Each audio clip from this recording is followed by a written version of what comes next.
So, we at September Storytime, I've made it back to England, and we've got lots of very interesting topics. Have we all got tea, though? We do have tea, even berry. It's too early for wine. Wow, there's not even any red tea this time. There's not even any red tea. No. Well, No, there is red wine, red tea, see? That's for red tea. That's for later. for later, yeah. Not yet, not yet. Post a story. Yeah. Right. So, our topics, most of which were suggested straight after our bonfire reading, are the correct way to eat marshmallow, Yes. I remember. barbecues and barbecue culture, fire pits or bonfires, the terror of outer space, the terror of inner space, lighthouses, bones in food, that one person who always gets one, the verb to rotisserize, Yes. inner circle language, things only our people understand, domestic U-turns, i.e. when someone goes to come in and decides that better of it, or to get up and decides better of it. Getting stuck in an item of clothing, we won't say which. No. And buying people presents that are actually for yourself. Wow. Who would do that? Oh yeah, who could that be? Who's done that in their life? So, I have one poem that I've written for today along the lines of the sort of terror of outer and inner space thing in this story.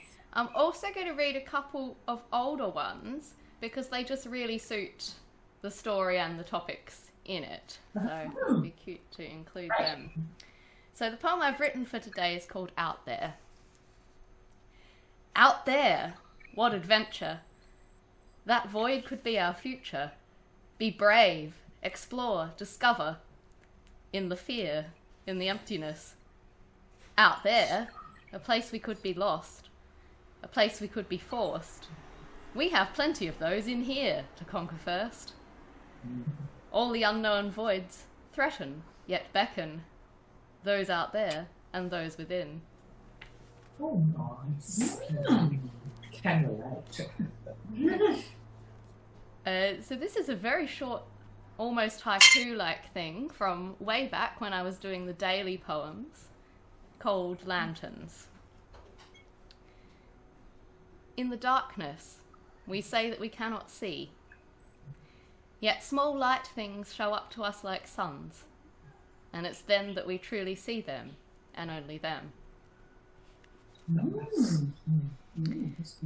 And this last one, it's quite short as well, but it's from when we were travelling around the UK, and we went to one of these magnificent old castle type places, and we were down in kind of a dark cellary bit where there'd been a kitchen or something, and I got this photo where somebody had their mobile phone up, probably taking a selfie, but it looked like they were holding a light aloft, and there was this funny incongruence between the ancient place and the modern device, but it also reminded me of kind of people holding up candles or torches.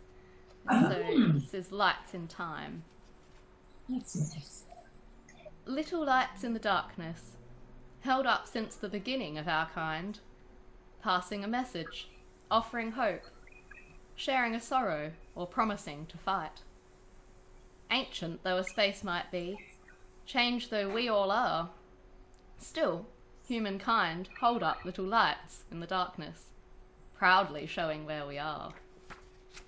Oh, that's nice. Yep. Yeah, that's So our story is called Lighthouses in Space. Which you're going to need.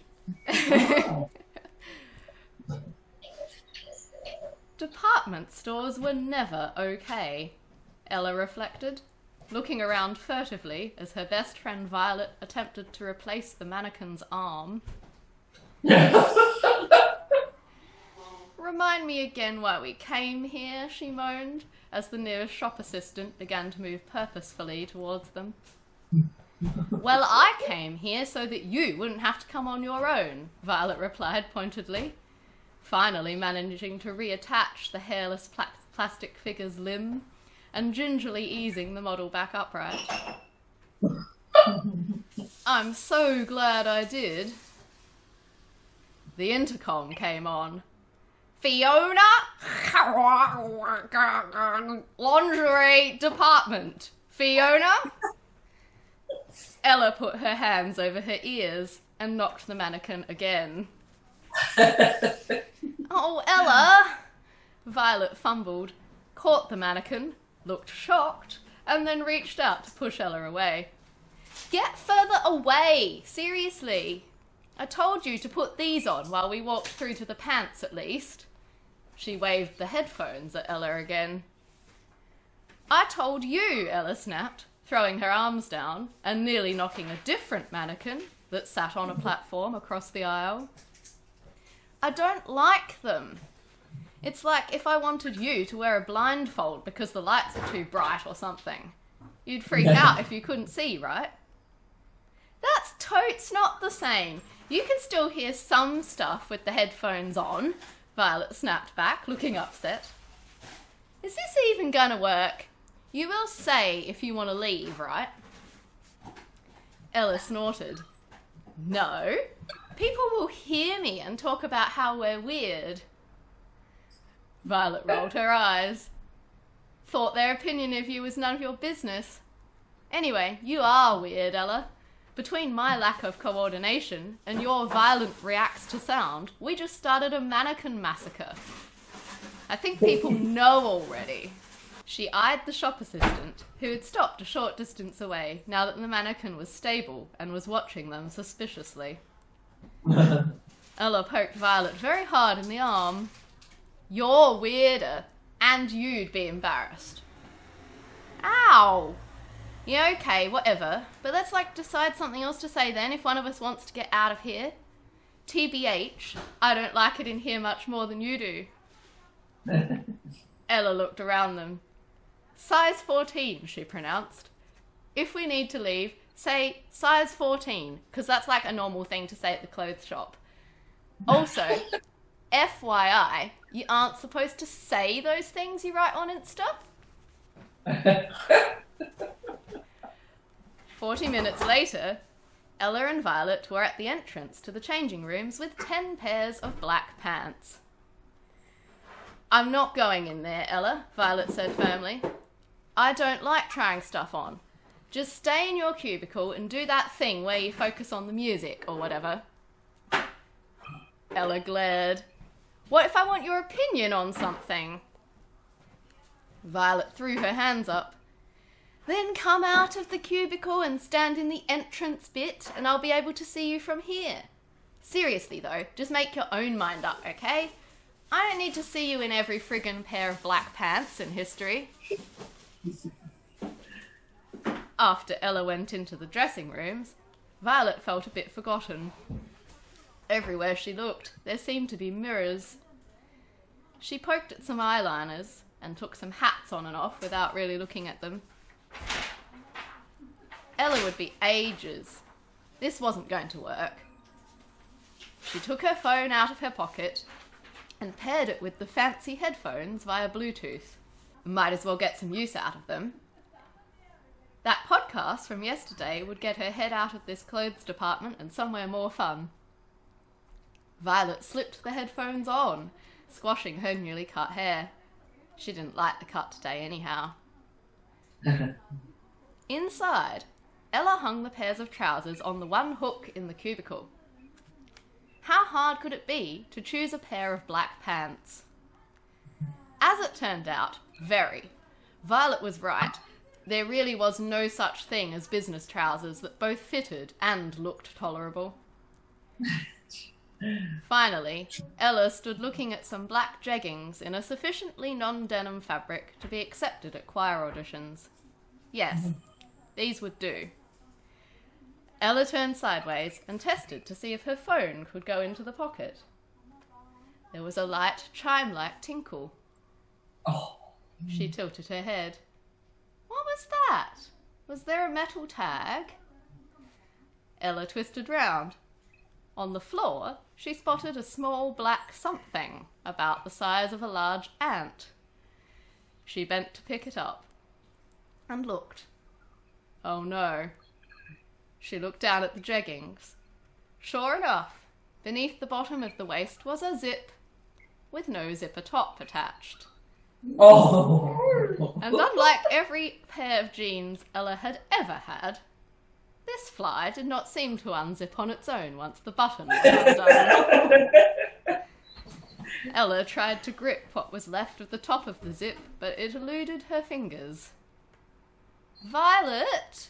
she called out tentatively. There was no reply. Ella fumed. What was Violet doing? Ella took a bobby pin out of her hair and stuck one end through where the top of the zip should have been. She managed to move the zip, about 2 millimeters, and then there was a sickening pop, and the base of the zipper hit the floor too. Oh. "Violet, help please!" Ella shouted. Again, no answer. That was it. Violet was never coming shopping again. Violet was standing at the sunglasses rack, putting on different pairs and staring down her reflection as a particularly gripping moment in the podcast faded into epic space music. Someone tapped her on the shoulder, and Violet jumped and nearly fell over. She pushed the headphones down around her neck and spun around to see Taya from school wearing a shop uniform. Hi, said Taya awkwardly. I think Ella needs your help. She keeps shouting in there. Violet looked at Taya in horror. Sorry, these are very soundproof. She pointed at the headphones and hurried off. At the entrance, she paused. Ella, this better be important. You were supposed to come out, remember? There was a crashing noise, and Ella said, Ow! Violet, where were you? I've been texting you. Friggin' useless. I need scissors. What? Violet spluttered. Why would I bring scissors here? I'd get in trouble. Ah! Yelled Ella. I'm stuck, okay? The pants are stuck. Violet snorted with laughter. What? How on earth could you get stuck in pants? Ella, you better not be pulling a prank on me here.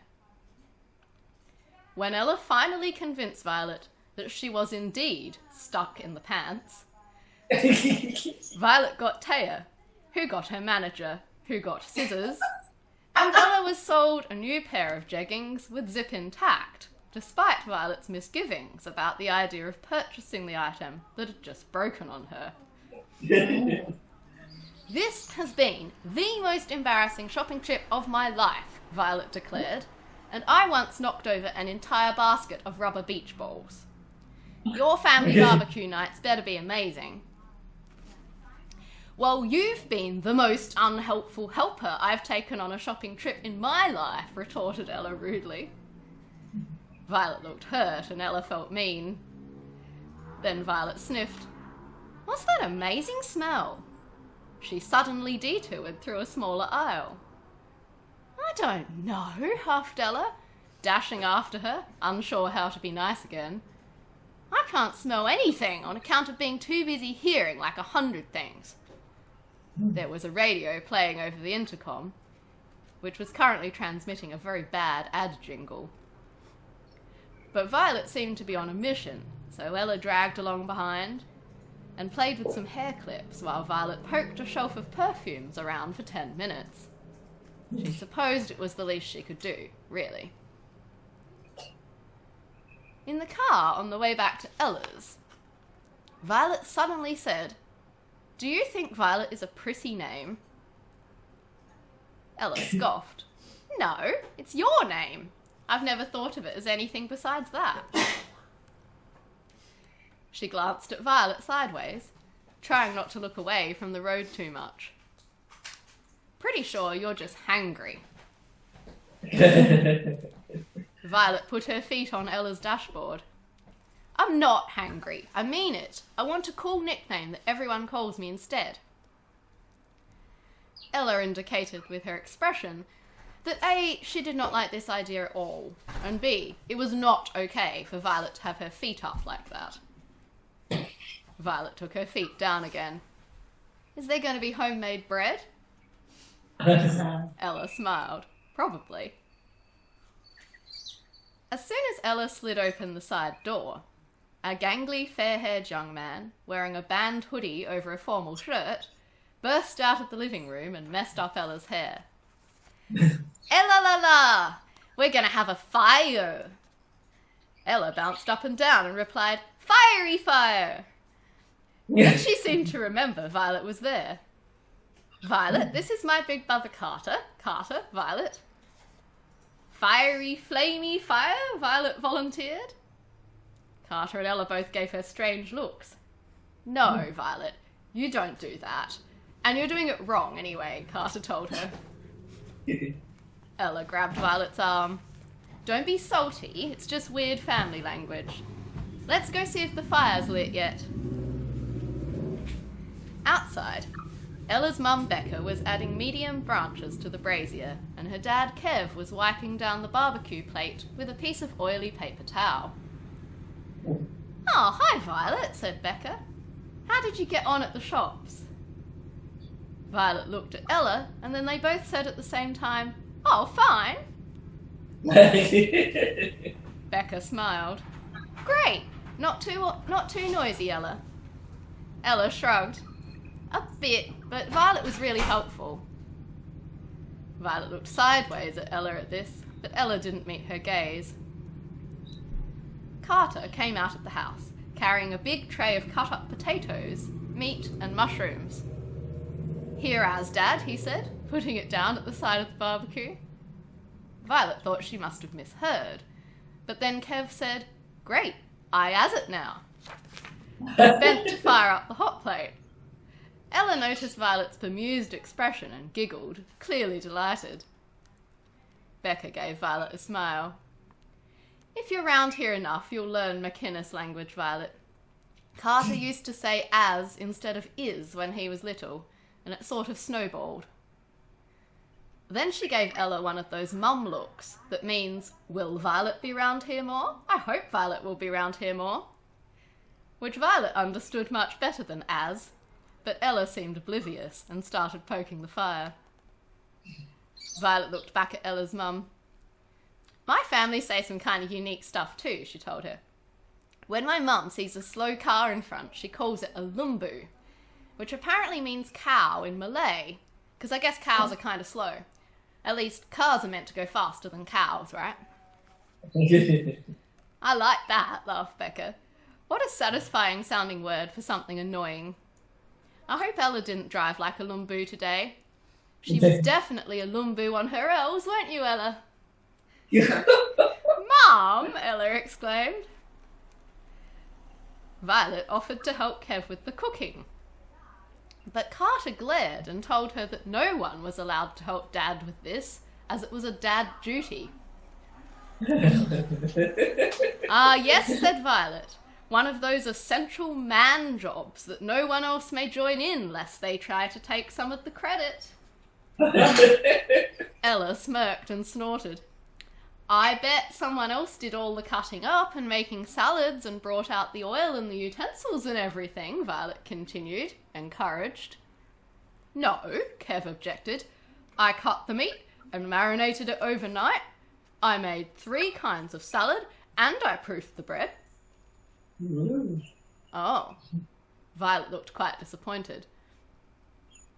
Dad thinks he's a chef, Carter whispered, grinning. Kev, seeming very distressed at this discussion, turned away and uncorked some wine. Vino, Becca, he inquired. And Carter, Carter interjected. No tiny teenagers allowed, though. Ella rolled her eyes. Seriously, Carter, just because you've been 20 for like 5 minutes. Violet, however, seemed suddenly fascinated, looking at Kev wide-eyed. Vino? What language is that? Before anyone could answer, she continued, Vin,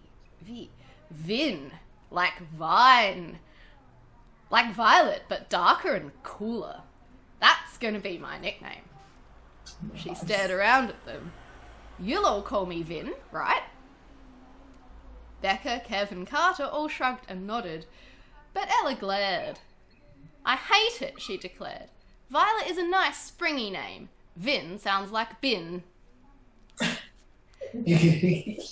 Becca turned and went inside, muttering about the bread. You're mean, Ella, Carter told her. Yeah, said Vin, you are, especially since I got you a present today and everything. She pulled something out of her handbag and put it in Ella's hands. Ella looked and scowled. Oh my god, you bought me that freaking perfume?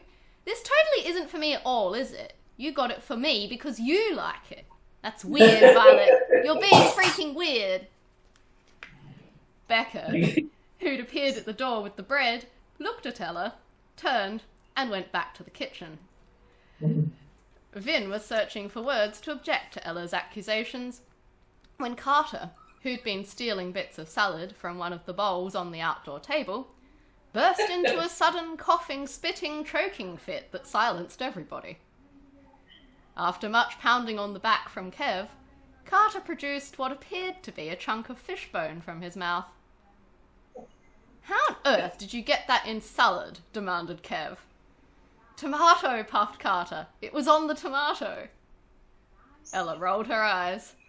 You always find bones in everything, Carter. It's ridiculous. Maybe you should just give all your food to the rest of us. She wandered off and poked some more wood into the fire, and Carter and Vin gravitated with her towards the warm flames, leaving Kev alone by the barbecue. I do give you all my food when it comes to popcorn, Ella. I swear, Vin, Ella is just made of popcorn. Never share a box of it with her. If Ella was bleeding, it wouldn't be blood, it'd be bits of popcorn. Huh, said Ella non-committally. Carter is made of marshmallow. Carter perked up. Oh, speaking of, let's toast some while we wait for the barbecue. Yes! Ella dashed off suddenly, hit the table, tripped over the bottom of the sliding door and fell across the threshold. Ow! She sat back, revealing a nasty gash on her knee. Oh, Ella! Carter went over and held out a hand to help her up. Did the popcorn come out? Ella glared, but she took his hand anyway and leaned on him a bit going into the house. Mom, Carter called. Where's the first aid stuff? Becca finally emerged cautiously from the kitchen. Bathroom drawer of entropy, she answered. Carter turned to Vin. That means the bottom drawer. Can you find the disinfectant and the band-aids? Vin nodded and went off down the hall. The McInnes term for the drawer made a lot of sense, she found when she opened it. There were nail clippers, plastic bags, combs, bits of soap, safety pins, loose band-aids in various shapes and sizes, and for some reason, a reel of cotton. After a search that was more like digging for gold, Vin went back with the betadine and a big plaster and tried to assist Ella, who snapped at her to get off me because she knew how to put betadine on, and Becca disappeared back into the kitchen again. Carter cheerfully left Ella to her grump and retrieved the marshmallows from the everything cupboard. Shall we start toasting without her? He asked Vin, winking. They both went outside. When Carter began to toast a marshmallow, however, Vin was utterly horrified. WTF? Carter, that's on fire! She tried to snatch the stick from him. All you're going to have is carbon. Let me make you a proper one. Carter laughed loudly. A proper one? What's that? A pale, not even melted, vaguely brown nothing? I don't think so. Marshmallows have to be on fire. No! Vin shook her head in disgust. That's gross. Exactly. What's wrong with you? Ella appeared from the house, her knee patched with 2 band-aids.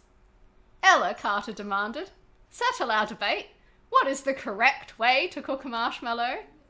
Fiery fire, yelled Ella, and they simultaneously set 2 marshmallows aflame and held them overhead like swords. Vin sighed and shook her head. Food's ready, called Kev, juggling trays towards the table. Everyone practically materialized into the outdoor chairs. Carter began immediately scoffing a potato and went, "Wah!" Spitting grossly and fumbling around in his mouth, he produced what looked again like a fishbone. "We're not even eating fish," exclaimed Ella, rolling her eyes. Then she went very still. "Oh, Mom, it's back. The washing line is squeaking again." Kev and Becca both sighed exasperatedly. "Really, Ella? Are you sure? I tied it up so it couldn't spin," sighed Kev. "It's pulling on the rope," Ella insisted. "Can't we RP7 the joint?" Kev wilted a bit. "Ella, it's completely dark. The RP7 is in the green shed entropy cupboard." "I'll go," said Carter, putting down his fork. "She'll only keep going on about it." Vin and Ella stood up too. "I'll help," said Vin. "Is there a torch?" "Let's go boldly into the great dark unknown," said Ella dramatically. "At a time no human has dared go before," suggested Carter. They traipsed out, away from the warm fire and the lit veranda, following the light of Carter's phone torch. RP7 was extracted from amongst tape, scissors, pins, nails, pliers, tape measures, dust, bug spray, screws, Allen keys, and unidentified metal objects. True to Ella's word, the Hills Hoist washing line was found twisting back and forth against its restraints, and was duly de-squeaked. "I'm frozen now," said Carter. "I'm going to go back to the fire and rotisserize." Rather than question this new piece of vocabulary, the others joined him in rotating by the flames. Back at the table, Vin exhaled. "That was like a proper trip to space," she commented. "All eerie and cold and dark." Spraying the RP7 by torchlight made me think of those awful bits in sci-fi films where someone has to go outside to do repairs and then they accidentally fall and that's the end for them. Just makes me shudder to think of being alone in that emptiness. Ella smirked. "Scared of the dark?" she laughed. Becca got up and started to clear some of the trays, carrying them back inside. "I think the emptiness would be great," Ella went on. "It would be so quiet." Vin gave Ella a black look. "Yeah, well, maybe you'd have more trouble with the emptiness inside." Ooh. Carter gasped, choked, and coughed up a large section of chop bone. Becca started coming out of the house, looked at everyone, and went back in. "Wow, Vin, that's a bit dark, isn't it?" said Kev. "Mind you, I think what makes space scary is probably a combination of both. When we think of being out in that vastness, perhaps getting lost, we know we'd also have to contend with what's inside our own minds." He shrugged. "I guess we just have to hope that our inner thoughts and feelings are good and interesting enough to get us through that big physical void." Ella was quiet. Vin nodded. Becca stayed in the house. "What we'd need," said Carter, "is for someone really brave to go ahead and put lighthouses in space, so the rest of us would have landmarks in the emptiness." Kev and Vin nodded and pondered this. "Yeah," said Ella, "but everything in space moves around, so it gravitates to bigger things. The lighthouses might make you feel better, but they wouldn't actually help you find your way at all." Carter sighed. "Oh yeah." He thought for a moment. "What's so scary about emptiness anyway?" Vin looked at him like he was thick. Nowhere to hide, she said. Kev, seeming suddenly to have had enough philosophical debate, yawned dramatically. Oh, well, I'm had it. Time to get into my teddy suit. Size 14, said Ella. No, I'm not, Kev, standing up with her, but Carter did a face, and he sat back down. What does that mean? Asked Vin in the car. Pajamas, replied Ella. It was just going to get awkward if people started going to bed. They were quiet as Ella pulled out and turned onto the main road, the street lamps reminding Vin of stars. I'm sorry about that thing I said, Vin volunteered quietly, about you being empty. Ella shrugged. It's fine. It's no worse than being made of popcorn. And it's probably kind of true. Sometimes I get so busy hearing the whole world that I don't really hear other people, you know? She reached out a hand and flicked on the demister, eyes carefully on the road ahead. I'm sorry I was grumpy and snapped at you for things when you were trying to be, like, helpful and that. You're like one of my lighthouses in space. For a moment, Vin was flattered and smiled at her knees. Then she thought about it. Wait, are you actually saying I'm completely unreliable and useless? Ella cackled. Sort of, but you still make me feel better. She pulled up at the curb outside Vin's house. Vin paused. Thanks, Ella. You're the same. She got out of the car, scooping her bag over her shoulder. Bye, lighthouse sister Vin, Ella shouted out the window. Vin stopped still a moment, and her shoulders shrugged up as if she was about to sigh or say something. But then she started walking towards the house. Over her shoulder, she called, See you, Ella. Don't drive like a lumbo on the way home. Oh, and by the way, I put that perfume in your bathroom drawer of entropy, so you'll never find it again, and also you're stuck with it now. Bye.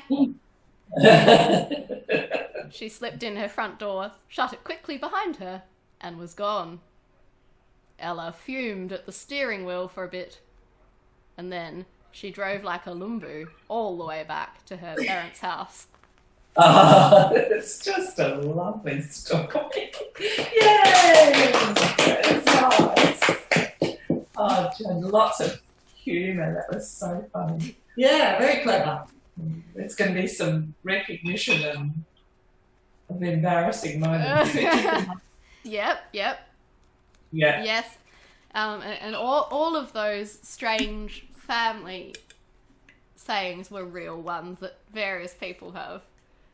Oh, they're wonderful. Sent in response to my discussions about that. And obviously I tried to use some teenager language as well. There were some other words I was going to try to use, but I don't actually understand them well enough now as a 31-year-old to use them correctly. Apparently, if you throw something, that's yeet. Oh.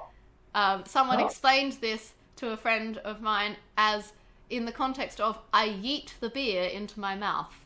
It's like a enthusiastic chuck. Yeah. Oh, wow. Yeah, that's a very new one.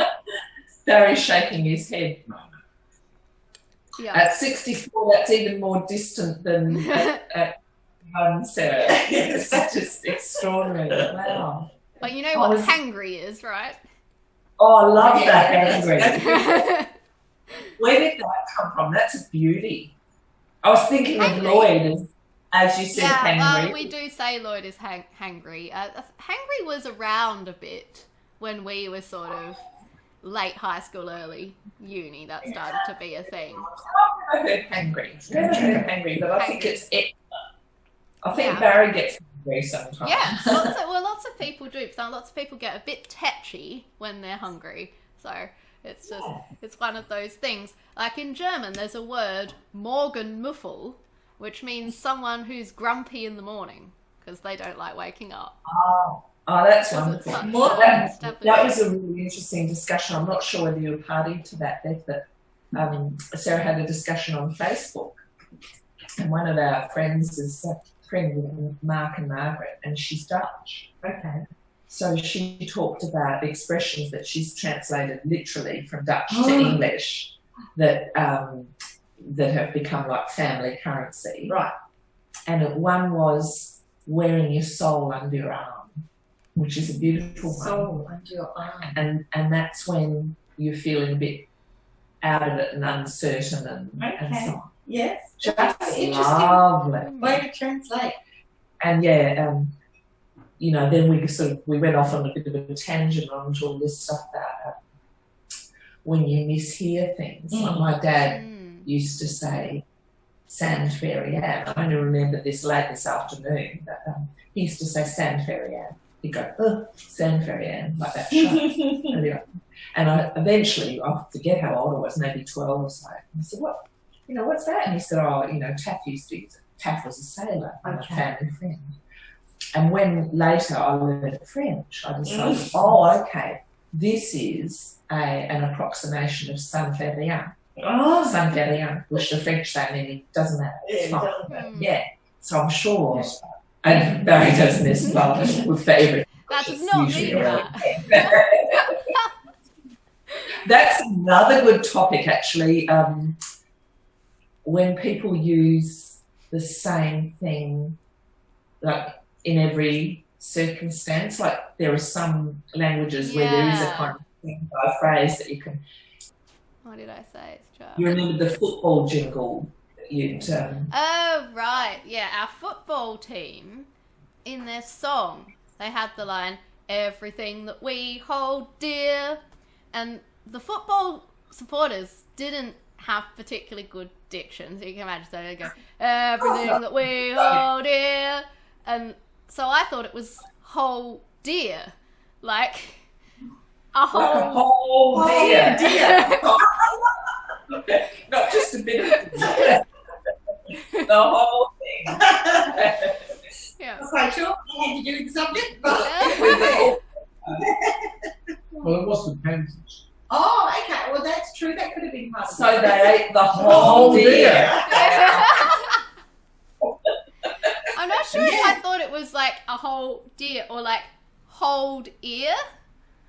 I was making the sounds whole deer, and I wasn't really sure why those words were there and which words they were.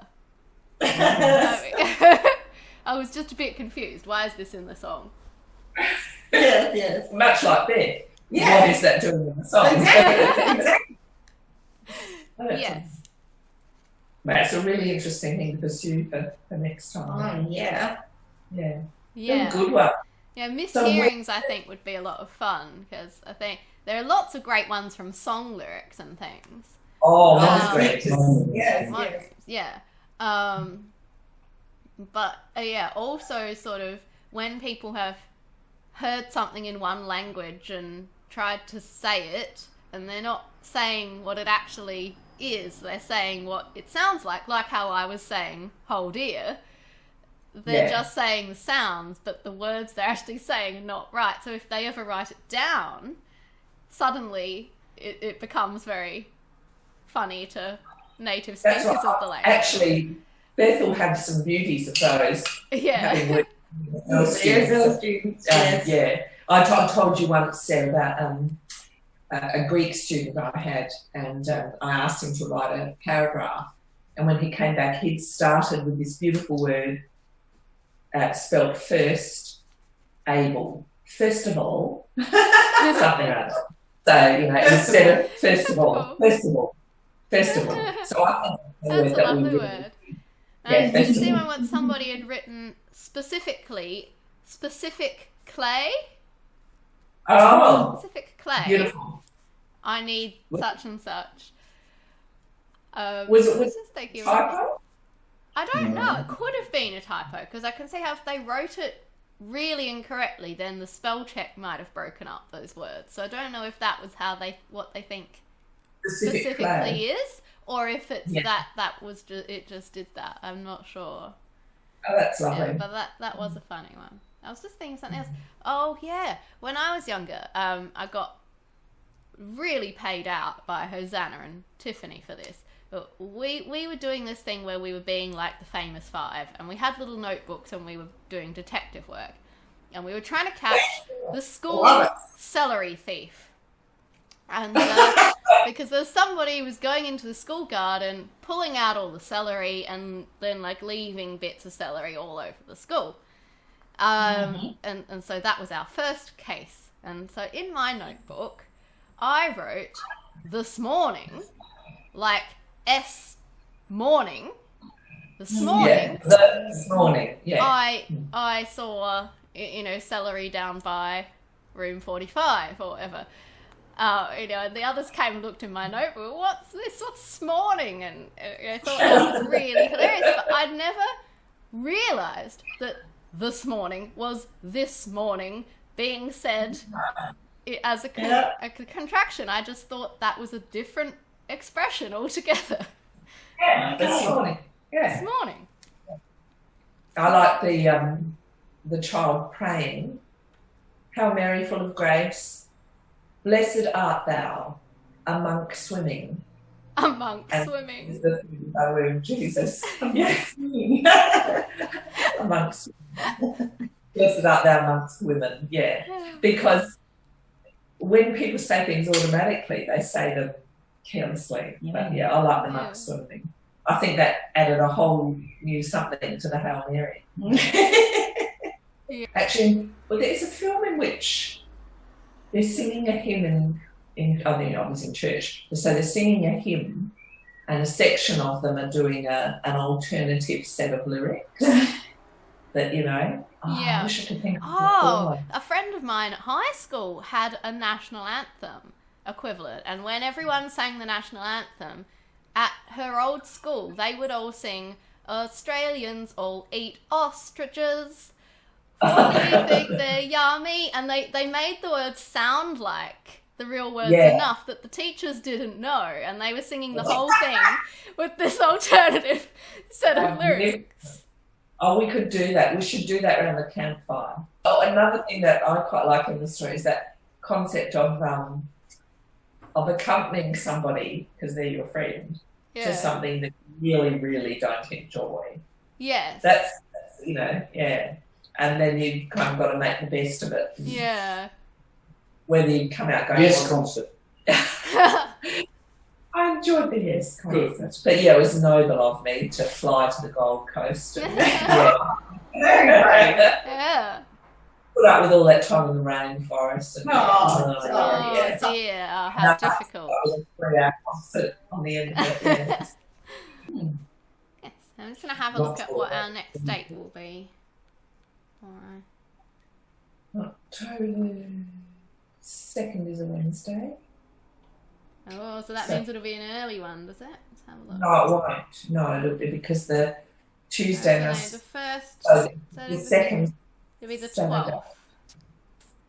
No, it'll be later than that, I think. Will it?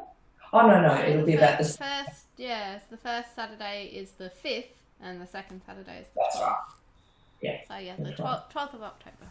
Sharking is another one. Sharking. That's a good word. Yeah. Yeah, I think I'll have to do some kind of compilation of all these things, because I've had way more really interesting things told to me than what I could incorporate in one story. The whole story would just have been about in a circle language if I had tried to include all of it. Absolutely, and that's right. And that would not be as interesting as what you develop. But I'll tell you what would be good as a bit of a sideline. You could develop a teapot dictionary type of thing, or definition of term. Yeah. Which would be quite fun. You can have fun with the definitions too. Well, because you can make them really good, like sharking, and you have in little brackets V. Oh yeah. It's got to have whether it's a verb or a noun, and yep. The actual weaving in between one's legs by a cat. Yeah. Okay. So that's what we'll do. Is I'll make a little album that goes on the various PhD's teapot pages, and there'll be those meme images of dictionary definitions where it's the word, is it a noun, verb, or whatever, and then a dictionary sounding definition based on what we actually mean by these things. Yeah, so it kind of goes to 11, adverbial phrase, you know. Adjectival phrase, unnecessary overpowering, or used ironically, terribly weak. Yeah. Whatever. Yeah. Evil. Yeah, that kind of thing. Oh. Shall I go away and ponder next time's ideas? Let you chew on your crunchy celery and carrot? Now those noisy interruptions. That's right. Interruptions are all right now. Yeah.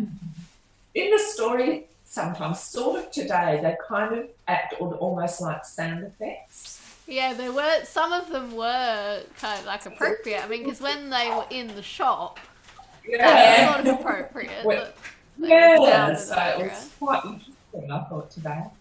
And it wasn't like the coffee. The coffee's... Oh, the coffee is very noisy, but no, he had already had his coffee, so... Yeah, that's okay, I made sure of that.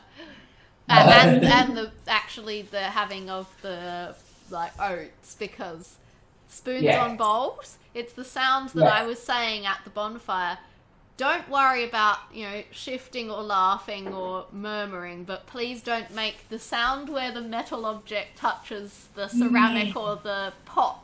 Don't stir the potatoes, because that, ting, ting, it just pierces through like the sound of those birds can sometimes do. And you really can't hear. The birds weren't as bad as I thought they would be on the recording. No, I think they were far enough away, because that mic is quite directional, so... Because they were like up and over there. It was quite good. You could hear them a little bit. Much louder when we were out there. Yeah, so the point at which I went, thank you, and paused. They weren't actually that loud in the end, so it was quite at the time it was funny, but then on the recording it's a bit like, why did you stop? Why would you stop and say thank you? Yeah. But there's that lovely bit where Em does this, I don't believe thing, because somebody starts up a power tool. That was really funny. Oh no, I don't believe that was really funny. Yeah. Just finish saying there's always a power tool. And There it was. It almost